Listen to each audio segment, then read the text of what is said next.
اور جب اعمال ایک جیسے دکھائی دیں تو مجھے پاکیزہ ترین عمل کی رہنمائی فرما، مذاہب کے تضاد میں مجھے پسندیدہ ترین مذہب کا پتہ بتا دے۔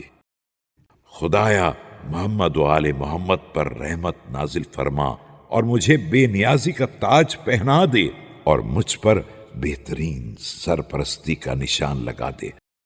مجھے بہترین آسودگی عنایت فرما دے اور میری زندگی کو صرف زحمت و محنت نہ بنا دینا،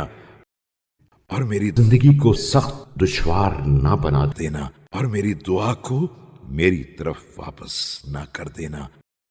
کہ میں نہ تیری کوئی ضد قرار دیتا ہوں اور نہ تیرے کسی مثل کو آواز دیتا ہوں۔ خدایا محمد و آل محمد پر رحمت نازل فرما اور مجھے اسراف سے روک دے، میرے رزق کو تلف ہونے سے بچا لے اور میری املاک میں برکت کے ذریعے اضافہ فرما اور مجھے اس ہدایت کے راستے پر لگا دے کہ میں اس میں سے کار خیر میں خرچ کروں۔ خدایا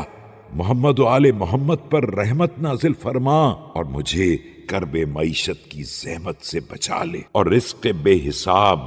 عنایت فرما دے کہ میں طلب معاش میں تیری عبادت سے غافل نہ ہو جاؤں اور مجھے کسب معاش کی زحمتوں کا بوجھ نہ اٹھانا پڑے۔ خدایا میں جس چیز کا طلبگار ہوں اسے اپنی قدرت سے فراہم کر دے، اور جس چیز سے خوف زدہ ہوں اس سے اپنی عزت کے طفیل پناہ دے۔ خدایا محمد و آل محمد پر رحمت نازل فرما اور میری آبرو کو مالداری کے ذریعے محفوظ کر دے اور میری منزلت کو غربت کی بنا پر نہ گرا دینا